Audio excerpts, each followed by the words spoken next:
nk'uko nabasezeranije nagira ngo dutangire twiragiza Imana mbone kubagezaho ubuhamya. Reka dusenge. Mana Data wa twese, Mana idukunda kandi Mana itwitayeho, turagushimiye cyane kuko uyu ari umwanya mwiza wo kuba tugiye kuganira ku byawe no gusobanura neza ku mbaraga z'ibyo wagiye udukorera.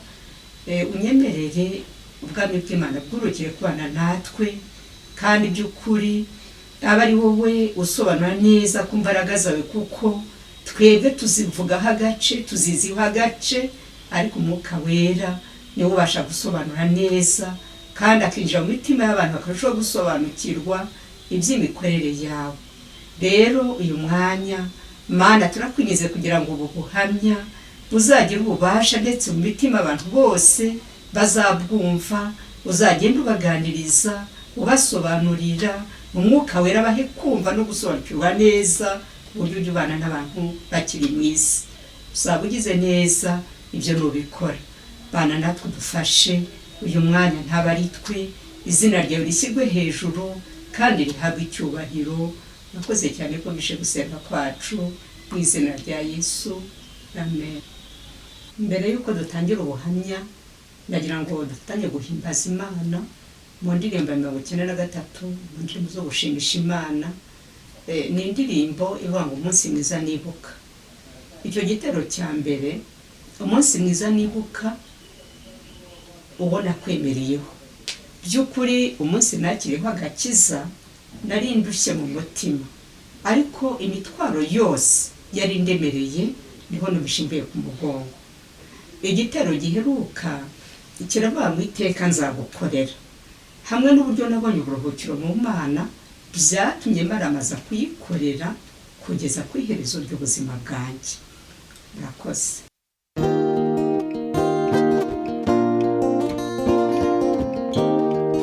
Umunsi mwiza nibuka nuwona kwemereyeho, wambereye umucunguzi, njye nkwisi byawe nishimye. Singize, singize Yesu wanyogeje ibyaha, anyigisha inzira ye, wansengeshe menezerwe. Singize, singize Yesu wanyogeje ibyaha, warangije undokora, nduwawe na uruwanjye, iryo jwi ryawe ryinginga naburane kuryitaho. singize, singize Yesu wanyogeje ibyaha, anyigisha iby'inzira ye, wansengeshe menezerwe. Singize, singize Yesu wanyogeje ibyaha, najyaga ndorongotana mu by'isi no mu ngeso mbi, mugarutseho noneho sinzongera kuzimira. Singize, singize Yesu wanyogeje ibyaha, anyigisha iby'inzira ye, wansengeshe menezerwe. Singize, singize Yesu wanyogeje ibyaha, iteka nzagukorera, iby'isi ndabizinutswe, no mu ipfa ryanjye mukiza, sinzarore nakwishima. singize, singize Yesu wanyogeje ibyaha, anyigisha iby'inzira ye, nshime nezerwe nsingize nsingize Yesu wanyogeje ibyaha. tugiye kuganira ku buhamya. Turahera uko Imana yampamagaye. Hari amagambo ari mu ijambo ry'Imana aboneka mu gitabo cy'Imigani igice cya mbere umurongo wa 24 kugeza ku murongo wa 29. Reka rero dusome ijambo ry'Imana tubashe kumva ibigendanye n'uburyo Imana ihamagara. Dusome.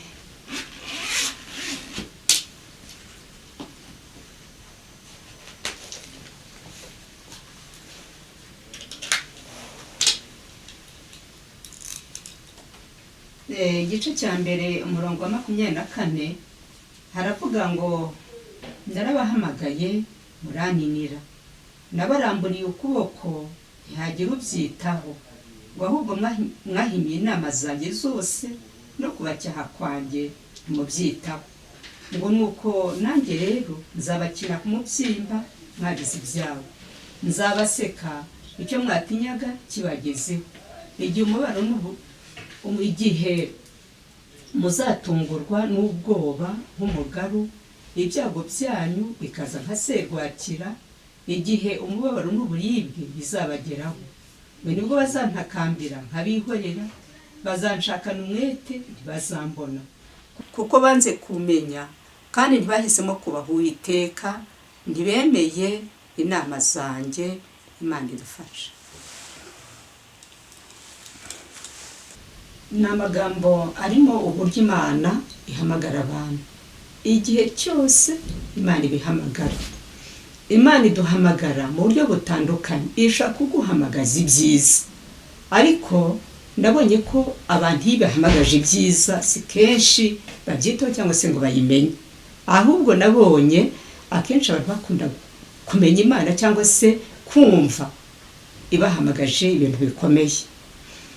Navuga ngo umuhamagaro muri iri jambo numvisemo ko cyangwa se dusoma mwabyumvise.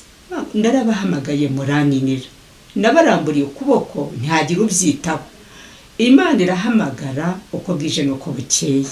Ukuboko kw'Imana guhora kurambuye kugira ngo abashe kwakira umuntu wese wemera koza. Ariko iyo guhamagaye ntubyemere. Niho hariya twumvise ko ivuga ngo nzabaseka icyo mwatinyaga kibagezeho, nzabakina ku mubyimba mwagize ibyago. Igihe muzatungurwa n'ibyago, ibibazo bikaza nka serwakira.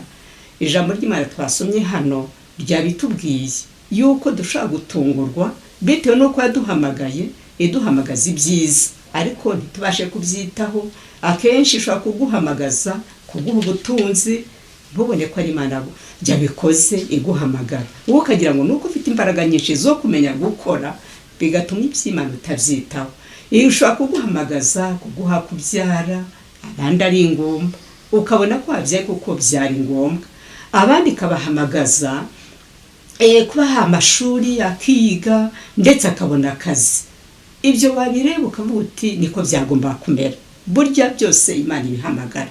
Yabona iguhamagaje ibyo byiza utari kubyumva, igahinduka guhamagaza noneho bikomeye. Aribwo ushaka kuguteza indwara, ukarwara uburwayi bukakugora kugeza ubwo ushobora gufata umwanzuro wo kuyizaho. Cyangwa se ikaba ishobora kuguteza ubukene, ugakena neza ugasigara uri umukene utagira urwara rwo kwishima, ariko burya Imana ibihamagara. Cyangwa se ikaguhamagaza kuba yaguteza ubugumba ntubyare, ariko igira ngo igukurure ubashe kuza kuri yo.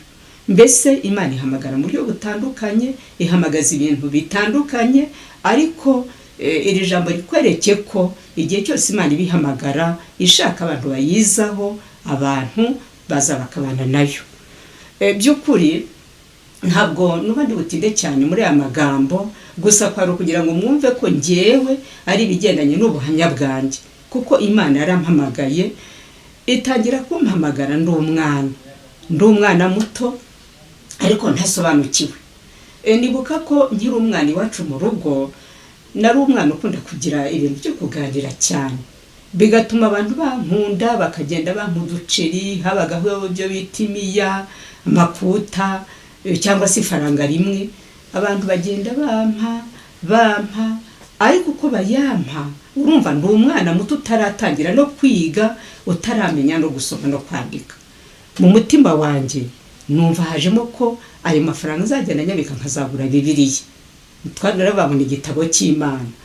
Amafaranga amaze kugira amafaranga 10 muri twaducera abantu bagenda bampa, naje kujya aho bacuruza ibitabo, ndagenda babwira yuko nje kugura igitabo. Batese ni iki? Ni igitabo cy'Imana. Barambwira ati rero ni Bibiliya twabyumvise, ariko igura amafaranga 50. Habagaho isezerano rishya, hakaba n'isezerano rya kera.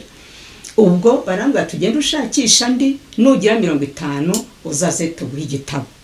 Mu mutima nti bakuru banjye kubera ko bo biga bazi gusoma bazajya bansomera. Urumva Imana yari yatangiye kumpamagara ndi umwana muto udasobanukiwe. Noneho Bibiliya natashye ntayo nguze kubera ko bidashobotse. Biza kuba ngombwa ko ntaha ya mafaranga nca kuri boulangerie ngo ripaki imigati ndayitahana, ndagenda nirira imigati n'abandi bana, ibyo birarangiye. Nza gutekereza ariko nahise numva ko ari umuhamagara Imana yari impamagara, ndabisobanukiwe maze gukura. Ntekereza ikintu nakora kugira ngo Imana inezerwe ku bwanjye, ndavuga ngo reka nzajye mu bihaye Imana. Nshakisha ahantu hafi yacu haba hari itoro rya Kiliziya Gatolika, nsanga ntaryo, aho njya kwiha Imana ndahabura. Icyo kivaho nkumva mu mutima wanjye hari ibiganiro byakunda guca ku maradiyo, ikiganiro cy'inkuru nziza n'isoko y'ubugingo. Ibyo biganiro uko bitambutse byanezezaga umutima wanjye ku buryo niciraga impande za radiyo kuva bitangiye kugeza bishoje. Nkumva ni ibintu bimfasha. Ababyeyi bagira nk'umurimo bambwira gukora nkawukora n'imbaraga vuba nava kugira ngo mbashe kuza kumva bya biganiro by'Imana. Ntabwo nari nzi ibyo ari byo, ariko naje kumenya ko Imana ari inshaka impamagara. Ibyo ndabikora ariko numva ntibihagije. Numva hari ikindi kintu nakora cyo kugira ngo ndusheho kwegerana n'Imana no gukundana nayo. Byaje kuba ngombwa ko nshaka uburyo nzitwa izina rya Mariya. Kwitwa Mariya byari uburyo bwo kwa ngo nezeze Imana cyangwa se Yesu, nitiranwa na nyina wa Yesu, bibi bintu byo kunezeza Imana cyane. Mu gihe cyo kubatizwa ababyeyi barambwira bati izina rya Mariya ni ry'abantu bakuru, shaka izina rigendanye n'umuntu ukiri muto. Ndabarahira nti rwose ngomba kwitwa Mariya kuko nshaka kwitiranwa na nyina wa Yesu. Byabaye ngombwa ko ababyeyi bangira inama, barambwira ati noneho aho kugira ngo witwe Mariya gusa, reka witwe Marie Jeanne. Ndavuga nta kibazo cyangombwa nuko Mariya ariza. Ubwo rero ku munsi wo kubatizwa nabatijwe Marie Jeanne, ariko nkumva ko ndi gukora ikintu kigendanye no kugira ngo nezeze Imana. Ubu nibwo nagiye ntekereza nsanga wari umuhamagara Imana irimo kumpamagara ariko ntabasha gushyikira. Mu kubatizwa batuganije amagambo y'Imana, baratwigisha n'ijambo riboneka mu Bakorinto ba 2 igice cya 5:17. Haravuga ngo umuntu wese ari muri Kristo Yesu ngo ababaye icyaremwe gishya, ngo dore ibya kera babishize.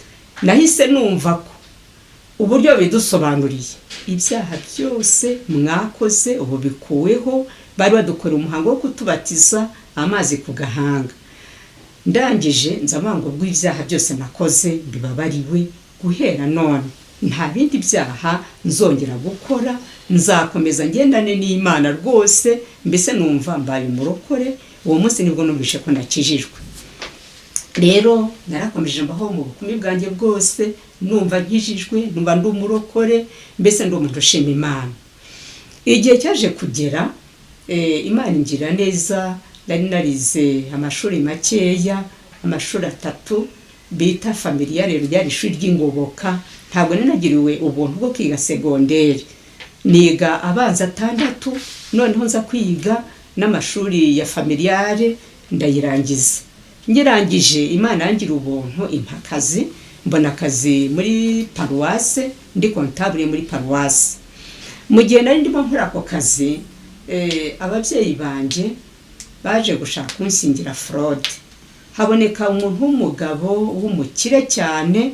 Iwacu twari abantu b'abakene, data na mama bari abantu b'abakene bari aho. Iwacu twari dufite inzu y'amabati make nka 30, nta sima yari mu nzu, nta gare, nta kintu na kimwe twari dufite. Twari abantu b'abakene twugariza imyugariro, mbese abantu bameze gutyo. Haza rero umuntu w'umusore w'umukire umushaka, ariko ashaka ko tubana fraude. Uwo musore ahageze yabwiye data ati ndaguha inkwano y'ibihumbi 100. Mu gihe cyanjye bakwaga 20,20. Arongera abwira data ati njyewe umwana we nzamufata neza, nawe ndamuha 100,000 agura ibintu by'amajyambere yifuza, mbese noneho mujyana ariko byihuse, ndashaka ibintu byihuse bya fraude. Ubwo rero kwishingira, murumva njyewe umunsi nabatijweho numvaga nakijijwe. Naravuze ngo ntabwo nakwishingira kandi by'ukuri ndi umurokore. Mfata icyemezo mu mutima. Byabaye ngombwa ko ababyeyi bo bumvikana n'uwo muntu. Umusore yambwira njye nkamuhakana ko nta kwishingira, ariko ababyeyi kwera ko bumvishe ayo mafaranga 100,000. Noneho akaba ari umugabo ufite imodoka, data atagira n'igare. Ababyeyi barebye ukuntu ari umuntu ufite inzu nziza, kadastre, za nzu zifite amadirishya meza, inzugi za metalike, igipangu gifungwa, barabate ntabwo aya mahirwe twayitesha. Bo rero babwira umusore bati gende witegure, umwana n'uwacu tuzagushyingira. Ababyeyi barabitanga n'umusore n'inkwano y'100,000. Bigeje kwa kabiri bucya kwa gatatu, mvuye muri ka kazi kanyaho nakoraga muri paruwasi, ngeze mu rugo barambwira bati witegure ejo bazaza kukujyana. Ubwo rero nahise mbabaza abandi, barambwira izina rya wa musore ko bamaze kubyemeranywaho ko ejo nzashyingirwa. Ibintu maze kubyumva, njyewe nagerageje guha agaciro agakiza, nubwo nari ntarakizwa neza ngo meneke. Nari umuntu wapondagariye mu idini, nkumva by'ukuri ndakijwe bitewe n'uburyo twari twigishijwe, mbifata gutyo. Ariko nyuma ndaza kwasobanura ko nasanze ntarinkijwe neza, ariko nari mfite gukunda Imana. Ariko nabonye abantu benshi muri iki gihe bagenda bagatwarwa no kwa mu idini, wenda n'uburyo bigishijwe, umuntu akaba azi ko akijijwe, ariko by'ukuri atakirwe mu buryo Imana ishaka. Rero uwo musore yaraye yitegura, nanjye ndaranitegura gutoroka. Mu ijoro ryo kuwa kabiri bucya kwa gatatu aribwo bari buze kunjyana ngo nishyingire, njyewe natorotse iwacu. Ntoroka iwacu nzinaha muri Kigali, nuko naje mu mujyi wa Kigali. Imana rero ndagira ngo babwire ko ari urukundo kandi ko ari umubyeyi. Yarebye uko kuntu nagize ishyaka, ndaza navuye iwacu saa 10 za nijoro. Muri izo saa 10 za nijoro nageze hano muri Kigali hakiri mu gitondo cyane. Nkaba nari nzi ko ngira data wacu w'Inyamirambo. Ndaza ngera hariya ku isoko rya Nyarugenge, mfata tagisi ijya Nyamirambo. Ndagenda kubera ko ntari nzi aho mviramo, ndaragiye ngera kuri stade, mwese muvemo. Ubwo navuye mu modoka, ndahagarara ndeba icyerekezo ndakibura, ndamanuka. Uko ndi kumanuka, iyo ndebye ubu namaze kumenya umujyi, nsanga nari nzi Saint Andre manuka. Nibwo rero Imana nkora igitangaza, impuza n'umuntu wamfashe mu buzima bw'icyo gihe. Yari umuntu w'umupantikote w'umwadeperi twari tuziranye uvuka iwacu, niwe wanjyanye. Arambwira ati ngwino kwa so wanyu ndahazi. Numvaga nshaka kuza kugenda nyoboza, ariko numva nabitinye. Ngira Imana mpora n'uwo muntu, nta muntu umwe nayoboje. Abari we rero umfasha mu gihe namaze ndi mu buhungiro. Ntarondogoye kuri ibyo kuko si cyo kigendererwa cyane. Ikigenderwa ndashaka kubabwira uburyo noneho Imana yaje kumpamagara ikampagakiza original, ariko mpagaze mu uyu munsi.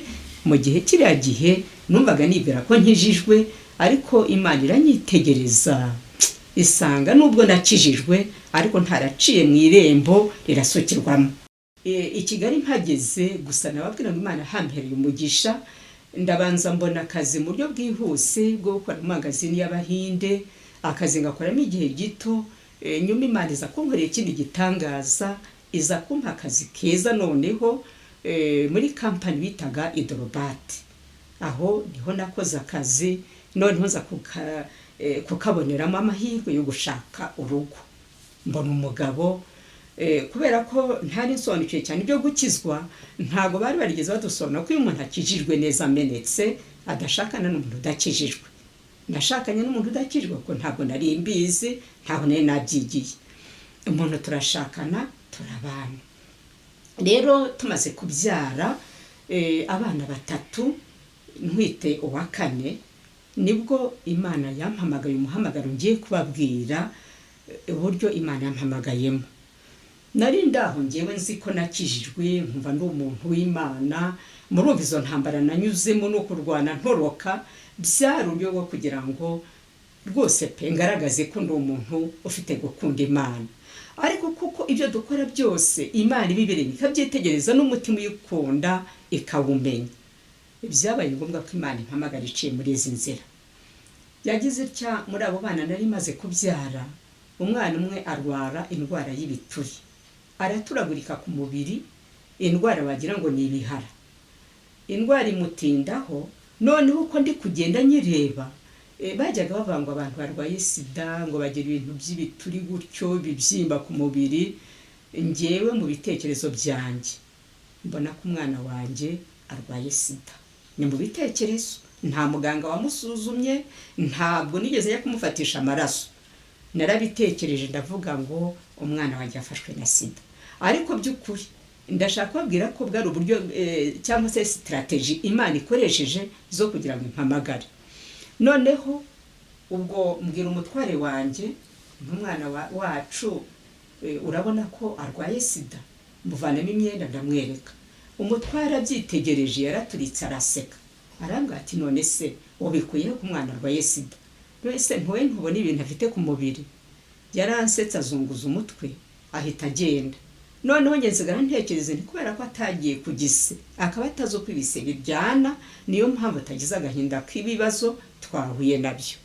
Nahise nihuta nshaka itike byihuse nyohereza igitaramo iyo mvuka, nyohereza umukecuru mbyara. Ni umukecuru utarigeze yiga, utazi gusoma, utazi kwandika, ariko namutumye ndagushaka byihuta. Umukecuru ateka yihuse aza kundeba. Ahageze naramubwiye ikintu nagira ngo umfashe kureba.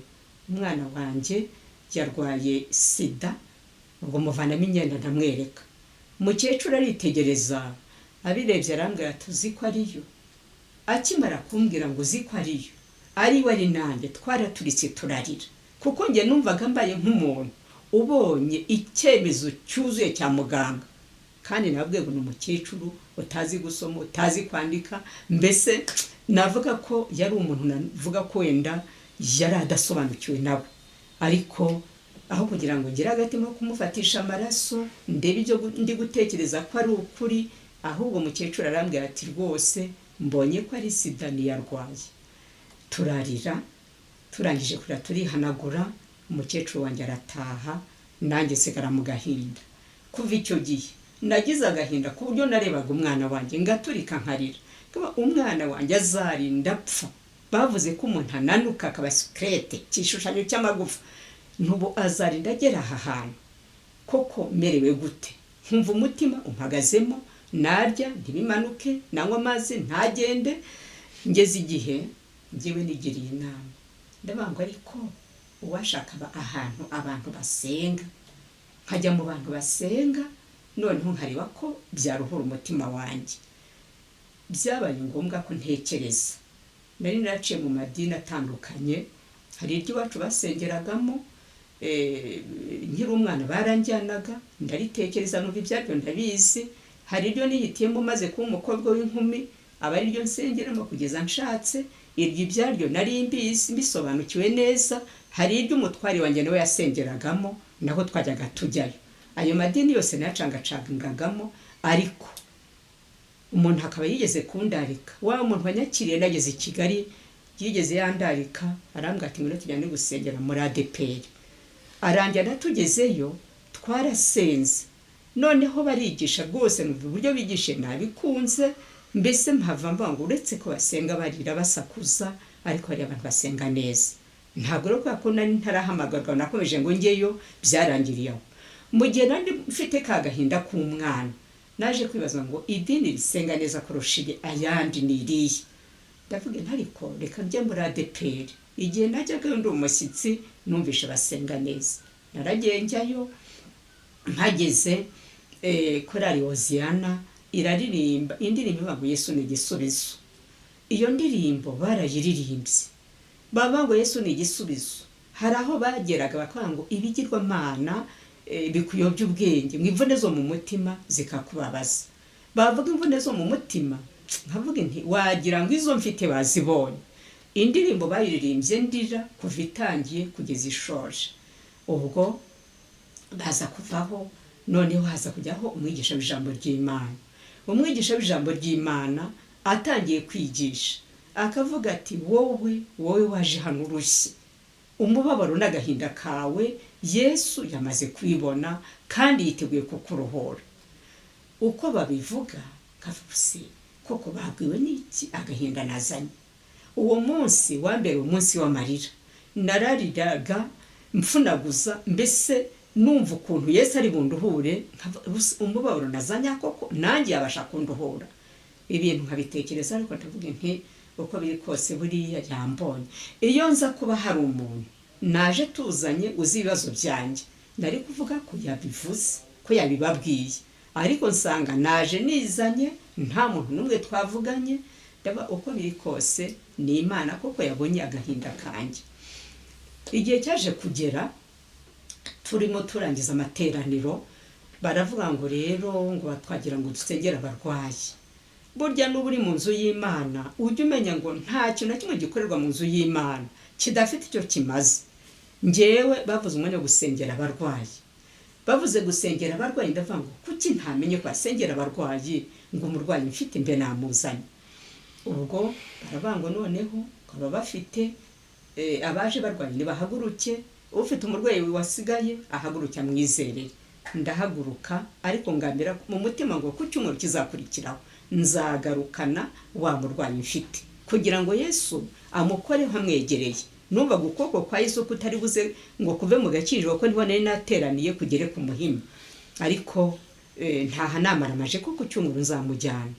Ku cyumweru cyakurikiyeho hageze umwana naramujyana. Noneho igitangaza Imana yankoreye cyatumye mfatisha neza ngafatika. Haje murabizi ko bagira umwanya wo gushima Imana, gahunda barazitangiza bakaza kwa bati tugeze umwanya wo gushima Imana. Uwo mwanya ugezemo haje umumama washimye Imana, avuga ko yashatse nyuma akaza kugira ikibazo cyo kwasanze yahise yandura sida ku mugabo yari yashatse. Ubwo rero atanga ubuhamya bw'ukuntu yababaye, ubundi agasenga Imana, ajya kurara mu ishyamba arasenga, atakambira Imana yibwira ati urabizi ko nirinze mu bukumbi bwanjye siniyandaritse, ariko kubera ikiwemeye ko nshakana n'umuntu ufite sida. Mbese aratakamba aririra Imana. Imana rero icyo gihe baramubwiye ngo iramukijije. Aravuga ati ubundi hano dore impapuro zerekana ko nakize. Ibimenyetso byose agenda byerekana ko yakize. Nanjye mpita ngira kwizera mu mutima wanjye ko kuva Imana yarabashije gukiza uwo mubyeyi wari wanduye sida, we ayivanye ku rushako. Ndavuga ngo byanga bikunda n'umwana wanjye Imana igomba kumukiza. Numva agize kwizera, urumva rero nanamujyanye. Ndavuga ngo byanga bikunda umwana wanjye agomba kuva hano akize iyi sida, nk'uko Imana yakije uriya. Numvishe ko Imana ibasha gukiza sida. Byabaye ngombwa ko baza guhagurutsa abandi basengerwa ku burwayi. Nahagurutse bwangu ntanga abandi ngo Yesu amukoreho mbere. Ubwo rero uko kwizera kwanyiremyemo, numva Yesu agomba kunkorera ku mwana, kandi uko nabyizeye koko niko byangendekeye. Dushoje amateraniro turimo dusohoka dutaha, njyewe naragambira mu mutima wanjye ngo mwami Yesu, nari narakubuze, ubushakashatsi bwose nari narakubuze, ariko ubu ndakubonye iri dini uririmo. Niyo mpamvu nanjye nzakomeza gusengera muri iri dini, kandi by'ukuri aha hantu hari Imana ireba ikamenya ibibazo umuntu afite, kandi akaba ari indwara ibasha gukiza, niho nzaba mpaka. Naratashye rero, igitangaza Imana yankoreye uwo munsi wo ku cyumweru nimugoroba, mbona bya biture umwana yarafite ku mubiri byatangiye kuma. bukeye ku wa mbere byari byamaze kuma neza ku buryo wagira ngo bamuteye za nshinge abaganga badutera zumisha ibisebe, bwakira ibisebe byo twa tuntu twose twumagaye. Ubwo mu mutima wanjye ndavuga nti sida yakize, ubwo ibi bintu byakize na sida ubu byajyanye. Kuva ubwo numva maramaje mu mutima wanjye ko nzomatana na Yesu. Nuko Yesu yampamagaye no guhita nsobanukirwa ko kwari uguhamagara kw'Imana. Sinahise mbisobanukirwa ko kanya, yarandetse ndabanza ndakomera mu gakiza, maze gufata imbaraga, maze amezi 6 nkijijwe, niho naje gusobanukirwa ko kwari uguhamagara kw'Imana. Mbona ko umwana atararwaye sida, ahubwo ko ari Imana agira ngo imfatishe. Muri make nuko nguko ubuhamya bugendanye n'umuhamagaro wanjye bumeze. Ariko nzakomeza mbabwira nyuma y'umuhamagaro uburyo nahuye n'intambara zikomeye mu gakiza. Nicyo nzakurikizaho, muzabe hafi mbese mubashe kumva noneho ngeze mu gakiza nyirizina intambara nahuye nazo. Ntabwo ari ibintu byoroshye, muzabona ko iyi nzira irimo ibintu byinshi, ariko umuntu arihangana akarwanya intambara nziza kandi urugendo akarukomeza. Na n'uyu munsi ndacyarurimo. Murakoze cyane.